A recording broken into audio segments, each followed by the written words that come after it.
Assalamualaikum warahmatullahi wabarakatuh. Halo. Ketemu lagi dengan Listianto Kurnia di channel di sini. Kali ini kita akan belajar tentang pembelajaran seputar mata pelajaran perencanaan bisnis, lebih tepatnya di bab 4 yaitu prosedur perizinan usaha. Tapi sebelumnya bagi teman-teman yang belum subscribe silahkan untuk subscribe terlebih dahulu, agar kalian dapat mengetahui video-video pembelajaran terbaru dari YouTube channel saya. Oke baik, kita langsung saja menuju ke materinya. Nah, di bab 4 pembelajaran perencanaan bisnis ini, kita akan membahas mengenai prosedur perizinan usaha. Adapun kompetensi dasar dan tujuan pembelajarannya, yang pertama kompetensi dasarnya adalah 3.5 yaitu menerapkan prosedur pengurusan surat izin usaha, dan 4.5 yaitu melaksanakan pengurusan surat izin usaha. Adapun tujuan pembelajarannya, setelah mengamati dan menonton video pembelajaran ini diharapkan siswa dapat yang pertama memahami pengurusan surat izin usaha, dan yang kedua memahami jenis-jenis dokumen. Sebelum melaksanakan kegiatan usaha, perusahaan terlebih dahulu harus memperoleh izin usaha sesuai dengan peraturan yang berlaku. Perizinan usaha, perusahaan adalah suatu bentuk persetujuan atau pemberian izin dari pihak yang berwenang atas penyelenggaraan kegiatan usaha yang dilakukan oleh perseorangan maupun badan. Izin tersebut biasanya diberikan oleh instansi pemerintah yang terkait dengan kegiatan usaha yang akan diselenggarakan oleh pihak yang meminta izin. Perizinan apa saja dan bagaimana prosedur memperoleh perizinan usaha tersebut? Jawabannya dapat Anda temukan setelah membaca dan mempelajari bab ini. A. Pengurusan surat izin usaha. Perizinan usaha adalah alat atau instrumen untuk membina, mengarahkan, mengawasi, dan menerbitkan penerbitan usaha. Prosedur atau langkah. Langkah dalam mendirikan usaha berbadan hukum, antara lain membuat situ, surat izin tempat usaha, membuat SIUP, surat izin usaha perdagangan, membuat NPWP, nomor induk wajib pajak, membuat TDP, tanda daftar perusahaan, membuat nomor rekening bank, NRB, atas nama perusahaan, membuat AMDAL, analisis mengenai dampak lingkungan. 1. Situ, surat izin tempat usaha. Surat izin tempat usaha, situ, merupakan pemberian izin tempat usaha kepada seseorang atau badan usaha yang tidak menimbulkan gangguan atau kerusakan lingkungan di lokasi tertentu. Surat izin tempat usaha, situ, harus diperpanjang atau didaftarkan setiap 5 tahun sekali. Untuk menjamin kelancaran usaha, setiap pengusaha perlu mengurus surat izin tempat usaha. Adapun prosedur pengurusan surat izin tempat usaha, yaitu sebagai berikut. A. Surat pengantar dari RT, lurah, desa, dan camat setempat. B. Fotokopi KTP pemohon.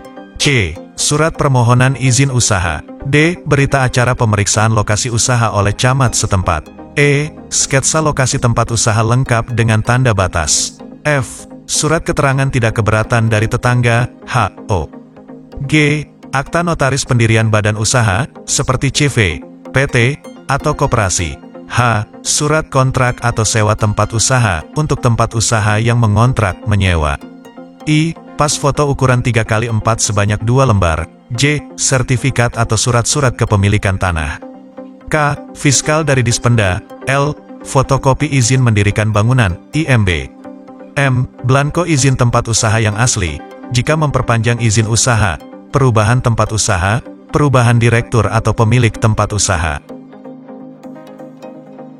N. Untuk usaha yang menghasilkan limbah atau pencemaran lingkungan, seperti hotel, tempat penginapan, SPBU, restoran, rumah makan, bengkel, peternakan, dan sejenisnya, harus melampirkan surat keterangan dari Bapedalda. O. Untuk usaha pengolahan dan penjualan kayu harus melampirkan surat keterangan dari Dinas Kehutanan.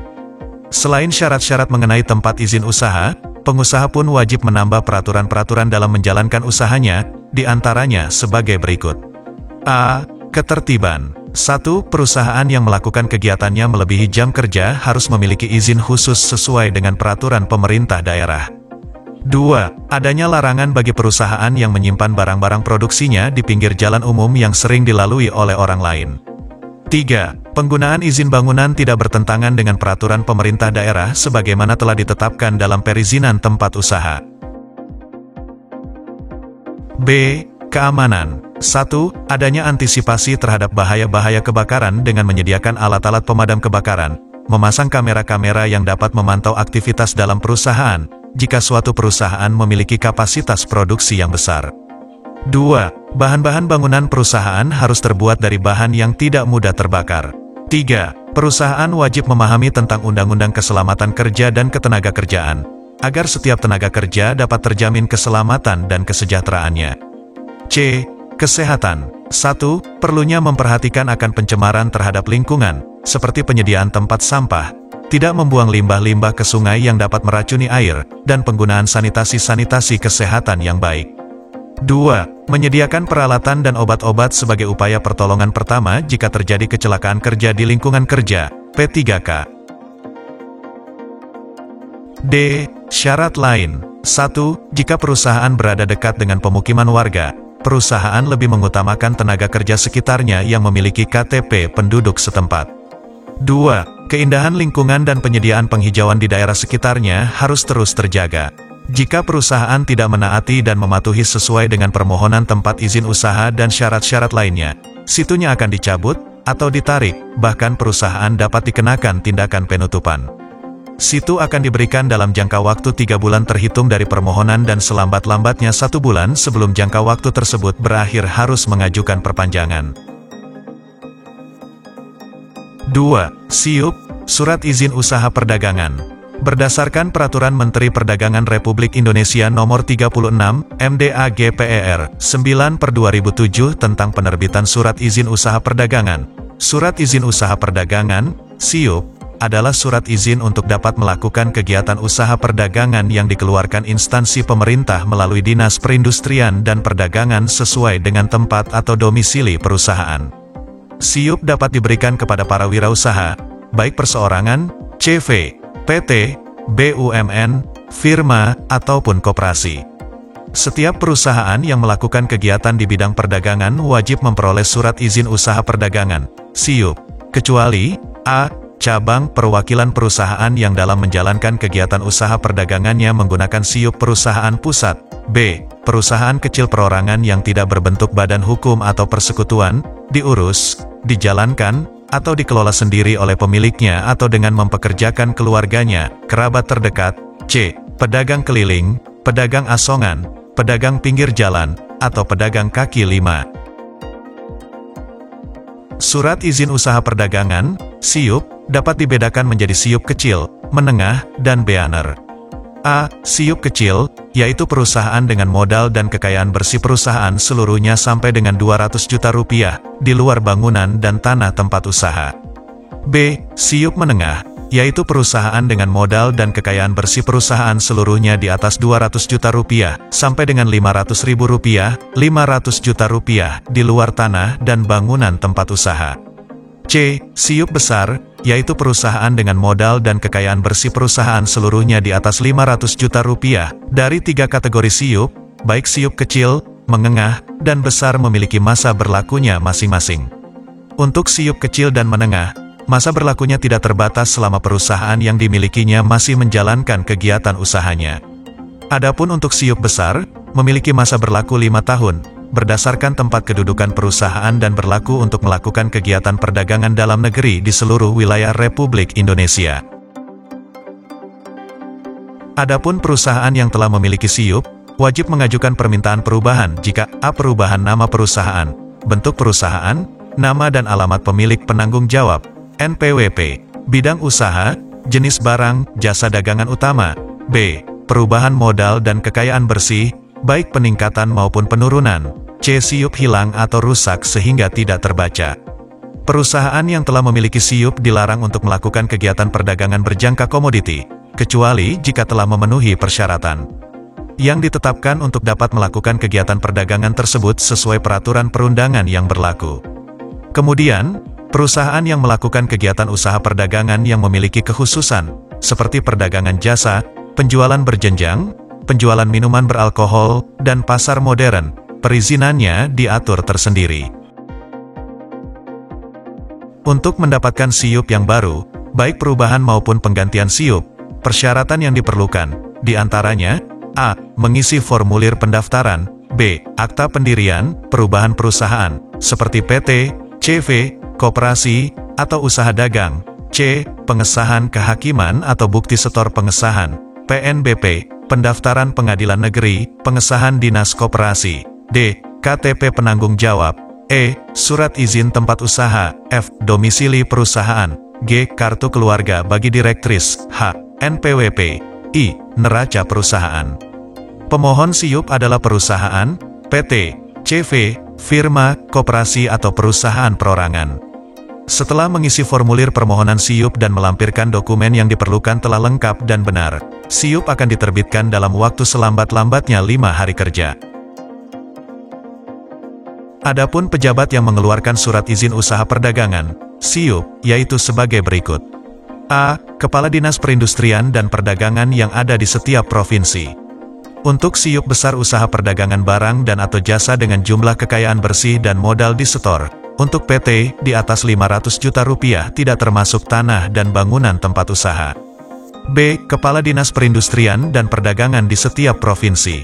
Untuk SIUP kecil dan menengah usaha perdagangan barang dan atau jasa dengan kekayaan bersih dan modal disetor sampai dengan 200 juta rupiah untuk SIUP kecil dan 200 juta rupiah sampai 500 juta rupiah untuk SIUP menengah, tidak termasuk tanah dan bangunan tempat usaha. Ada 2 dasar hukum diterbitkannya SIUP, yaitu A. Keputusan gubernur di setiap provinsi, tentang pelimpahan wewenang pelayanan dan pemberian izin di bidang usaha perindustrian dan perdagangan. B. Keputusan Menteri Perindustrian dan Perdagangan Nomor 289, MPP, Cap. 10/2001 tentang ketentuan standar pemberian surat izin usaha perdagangan, SIUP. 3. Kewajiban memiliki NPWP.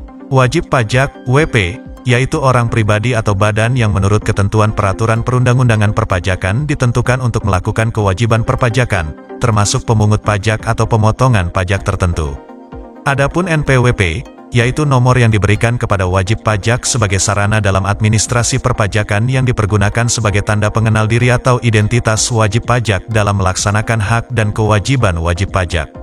Sejalan dengan usaha-usaha pemerintah untuk meningkatkan tax ratio, sejak tahun 2001, pemerintah telah melakukan berbagai kegiatan untuk ekstensifikasi di bidang perpajakan. Selain melalui kegiatan canvassing, upaya ekstensifikasi juga dilakukan Direktur Jenderal Pajak dengan cara memaksa wajib pajak orang pribadi untuk memiliki NPWP secara sistem. Misalnya, kewajiban memiliki NPWP sebagai salah satu syarat dalam permohonan kredit perbankan bagi wajib pajak orang pribadi.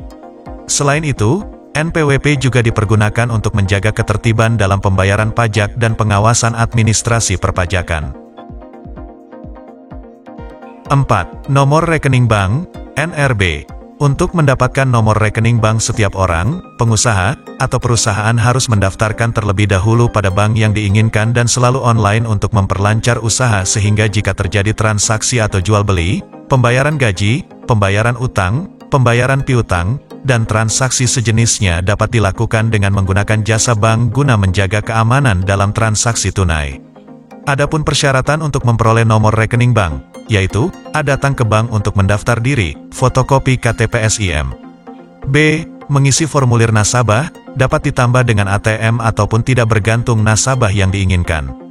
C. Untuk perusahaan minimal 2 orang atas nama bendahara dan manajer sedangkan nomor rekening bank perorangan hanya orang yang bersangkutan saja. D. Setelah ketiga persyaratan tersebut sesuai dan mendapatkan nomor rekening, buku tabungan, maka dapat digunakan untuk transaksi lewat bank. 6. AMDAL. A. Pengertian AMDAL. Analisis mengenai dampak lingkungan, AMDAL, adalah hasil kajian mengenai dampak besar dan penting dari suatu kegiatan usaha yang direncanakan terhadap lingkungan hidup yang digunakan untuk proses pengambilan keputusan mengenai penyelenggaraan kegiatan usaha di Indonesia. AMDAL tidak hanya diperuntukkan bagi perusahaan-perusahaan besar saja, tetapi usaha-usaha perseorangan pun perlu memerhatikan analisis dampak lingkungan tersebut agar pembangunan yang berwawasan lingkungan dan memanfaatkan sumber daya alam dapat terkendali dan terwujud secara bijaksana. B. Dasar hukum dilakukannya AMDAL. Dasar hukum diberlakukannya analisis mengenai dampak lingkungan, AMDAL, diatur melalui peraturan sebagai berikut. 1. Peraturan Pemerintah No. 27 Tahun 1999 tentang AMDAL. 2. Undang-Undang No. 4 Tahun 1982 mengenai ketentuan pengelolaan lingkungan hidup. 3. Peraturan Pemerintah No. 20 Tahun 1990 mengenai pengendalian pencemaran air. 4. Peraturan Pemerintah No. 51 Tahun 1993 tentang AMDAL. 5. Undang-Undang No. 5 Tahun 1990 mengenai konversi sumber daya alam hayati dan ekosistem. 6. Surat Menteri Negara Lingkungan Hidup No. B 2335, MENLH, 12/93, No. B 2347, MENLH, 12/93 mengenai kriteria usaha wajib AMDAL. 7. Undang-Undang No. 4 Tahun 1992 mengenai tata ruang. C. Kegunaan AMDAL. AMDAL digunakan untuk 1. Memberikan masukan terhadap penyusunan rencana pengelolaan pemantauan lingkungan hidup. 2. Memberikan informasi kepada masyarakat. 3. Bahan informasi bagi perencanaan pembangunan wilayah. 4. Membantu proses pengambilan keputusan. 5. Memberikan masukan terhadap penyusunan desain. D. Dokumen pengurusan AMDAL. Dalam pengurusan AMDAL, dokumen yang diperlukan, diantaranya 1. Fotokopi NPWP. 2. Tanda daftar perusahaan, TDP. 3. Fotokopi KTP. 4. Urat izin tempat usaha, situ. Dan 5. Denah lokasi perusahaan yang dapat menimbulkan dampak negatif terhadap lingkungan. 7. Tanda daftar perusahaan, TDP. Tanda daftar perusahaan, TDP, adalah daftar catatan resmi sebagai bukti bahwa perusahaan atau badan usaha telah melakukan wajib daftar perusahaan sesuai dengan ketentuan Undang-Undang Nomor 3 Tahun 1982 tentang wajib daftar. Berdasarkan Pasal 38 KUHD, Kitab Undang-Undang Hukum Dagang, Akta Pendirian Perusahaan yang memuat anggaran dasar yang sudah mendapat pengesahan dari Menteri Hukum dan Hak Asasi Manusia Republik Indonesia, harus didaftarkan di Panitera Pengadilan Negara sesuai domisili perusahaan, kemudian diumumkan melalui berita negara. Hal-hal yang perlu didaftarkan, diantaranya, A. Akta Pendirian Perusahaan, B. Akta Perubahan Anggaran Dasar dan Laporan kepada Menteri Hukum dan Hak Asasi Manusia Republik Indonesia, C. Akta Perubahan Anggaran Dasar dan Surat Persetujuan Menteri Hukum dan Hak Asasi Manusia Republik Indonesia. Prosedur permohonan tanda daftar perusahaan, TDP, yaitu A. Permohonan tanda daftar perusahaan, TDP, yang berupa PT dan yayasan harus mendapatkan pengesahan dan persetujuan akta pendirian perusahaan dari Menteri Hukum dan Hak Asasi Manusia terlebih dahulu. B. Perusahaan mengambil formulir permohonan TDP. C. Perusahaan membayar biaya administrasi pendaftaran TDP sesuai dengan Surat Keputusan Menteri Perdagangan Nomor 286, Cap. 2, 85. D. Petugas kantor pendaftaran perusahaan. Dokumen-dokumen yang diperlukan untuk pengurusan tanda daftar perusahaan, TDP, antara lain, A. Untuk perseroan terbatas, PT Persekutuan Komanditer, CV, atau firm berikut. FA dan koperasi adalah sebagai berikut. 1. Formulir isian. 2. Fotokopi akta pendirian perusahaan. 3. Fotokopi pengesahan akta. 4. Asli dan fotokopi pengesahan akta pendirian. 5. Fotokopi surat keterangan domisili perusahaan. 6. Fotokopi surat izin tempat usaha. 7. Nomor pokok wajib pajak. 8. Fotokopi SIUP. 9. Fotokopi KTP. 10. Fotokopi akta pendirian dan pengesahan. 11. Fotokopi KTP penanggung jawab koperasi. 12. Bukti setor biaya administrasi. 13. Fotokopi paspor jika pemilik WNA. B. Perusahaan perorangan, PO. 1. Formulir isian. 2. Fotokopi surat keterangan domisili perusahaan. 3. Fotokopi SIUP. 4. Fotokopi KTP penanggung jawab. 5. Fotokopi NPWP. 6. Fotokopi surat izin tempat usaha, SIUP. 7. Membuat nomor rekening perusahaan. Sebelum membuat akta pendirian perusahaan, notaris akan menanyakan berapa persentase saham masing-masing pemilik. Oleh sebab itu, harus melakukan hal berikut ini. A. Membuat nomor rekening atas nama perusahaan. B. Melakukan setoran modal. E. Menyerahkan bukti setoran. B. Jenis-jenis dokumen. 1. Pengertian dokumen. Berikut merupakan pengertian dokumen dari beberapa sumber. A. Kamus Umum Bahasa Indonesia.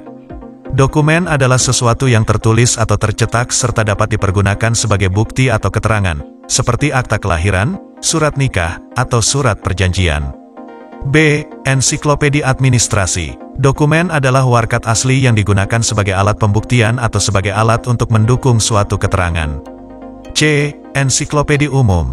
Dokumen adalah surat, akta, piagam, surat resmi, dan bahan rekaman tertulis atau tercetak yang dapat memberi keterangan untuk penyelidikan ilmiah dalam arti yang luas, termasuk segala macam benda yang dapat memberikan keterangan mengenai suatu hal. D. Kamus Bahasa Inggris Webster. Dokumen adalah 1. Membuktikan dengan keterangan, melengkapi keterangan dengan fakta-fakta. 2. Melengkapi keabsahan keterangan, seperti surat keterangan, pernyataan, lampiran-lampiran seperti untuk melengkapi sebuah buku atau tesis. Dari beberapa definisi tersebut, kita dapat menyimpulkan bahwa dokumen adalah segala sesuatu yang tertulis, tercetak, terekam, dan tergambar yang dapat digunakan sebagai bahan bukti keterangan apabila diperlukan. 2. Jenis-jenis dokumen. Dokumen dapat ditinjau dari beberapa segi, yaitu sebagai berikut. A. Dokumen ditinjau dari pemakaiannya. Ditinjau dari pemakaiannya, dokumen dapat dibedakan menjadi yaitu 1. Dokumen pribadi, adalah surat-surat berharga yang dapat dipakai sebagai alat pembuktian peristiwa penting yang terjadi pada seseorang.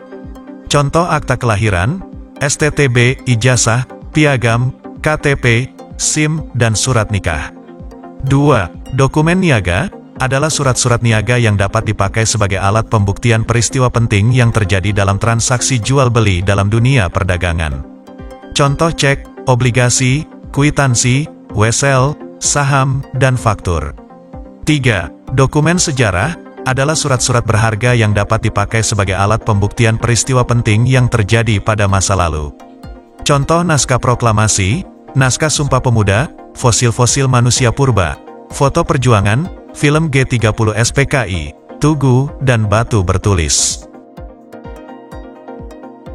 4. Dokumen pemerintah, adalah surat-surat berharga yang dapat dipakai sebagai alat pembuktian peristiwa penting yang terjadi dalam pemerintahan suatu negara.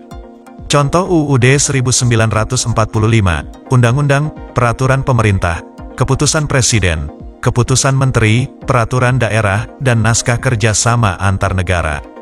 B. Dokumen ditinjau dari nilai kegunaannya. Ditinjau dari nilai kegunaannya, dokumen dibedakan menjadi 4 macam yaitu 1. Nilai penerangan, adalah surat-surat berharga yang dapat digunakan sebagai alat pembuktian dalam memberikan informasi kepada masyarakat. 2. Nilai perdagangan, adalah surat-surat berharga yang dipakai sebagai alat pembuktian dalam transaksi jual-beli dalam dunia perdagangan. 3. Nilai yuridis, adalah surat-surat berharga yang dapat digunakan sebagai alat pembuktian secara hukum di muka pengadilan. 4. Nilai historis, adalah surat-surat berharga yang dapat digunakan sebagai alat pembuktian peristiwa penting yang terjadi pada masa lalu. C. Dokumen ditinjau dari sumbernya. Ditinjau dari sumbernya, dokumen dibedakan menjadi 5 macam, yaitu 1. Dokumen yang bersumber dari pemerintah, misalnya undang-undang, peraturan pemerintah, keputusan, surat keterangan yang dikeluarkan pemerintah, seperti undang-undang perpajakan, peraturan-peraturan pemerintah. 2. Dokumen yang bersumber dari swasta yang mempunyai kekuatan hukum, misalnya, akta notaris, visum dokter. 3. Dokumen bersumber dari kontrak-kontrak dagang, misalnya, surat perjanjian, dan surat kontrak. 4. Aktivasi lembaga persurat kabaran dan penerbitan, misalnya, clipping atau kaleidoskop.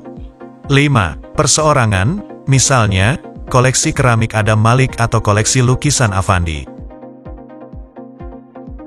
D. Dokumen ditinjau dari fungsinya. Ditinjau dari fungsinya, dokumen dibedakan menjadi 2 macam, yaitu 1. Dokumen dinamis, adalah dokumen yang dapat dipakai secara langsung dalam proses penyelesaian pekerjaan kantor. Dokumen dinamis dapat pula dibedakan atas A. Dokumen aktif, adalah dokumen yang masih dipakai secara terus-menerus dalam proses penyelesaian pekerjaan. B. Dokumen semi-aktif, adalah dokumen yang frekuensi penggunaannya sudah menurun. C. Dokumen inaktif adalah dokumen yang sudah sangat jarang digunakan. 2. Dokumen statis adalah dokumen yang tidak dipergunakan secara langsung dalam pekerjaan kantor. Dokumen ditinjau dari penelitian. Ditinjau dari penelitian, dokumen dibedakan menjadi 3 macam, yaitu 1. Dokumen primer adalah dokumen yang berisi informasi penelitian langsung dari sumbernya. Contoh paten penelitian, laporan, disertasi, kertas kerja. 2. Dokumen sekunder adalah dokumen yang berisikan informasi mengenal literatur primer, contoh bibliografi. 3. Dokumen tertier adalah dokumen yang berisikan informasi mengenai literatur sekunder, contoh buku teks, buku panduan literatur, dan bibliografi. Dokumen ditinjau dari ruang lingkup dan bentuk fisiknya. Ditinjau dari ruang lingkup dan bentuk fisiknya, dokumen dibedakan menjadi 3 macam, yaitu 1. Dokumen literal adalah dokumen yang terjadi akibat dicetak, ditulis, digambar, atau direkam. Seperti buku-buku, majalah, koran, pita kaset, film, laporan, disertasi, tesis, brosur, leaflet, monografi. Titik berat dokumen literal adalah informasi yang terdapat pada benda.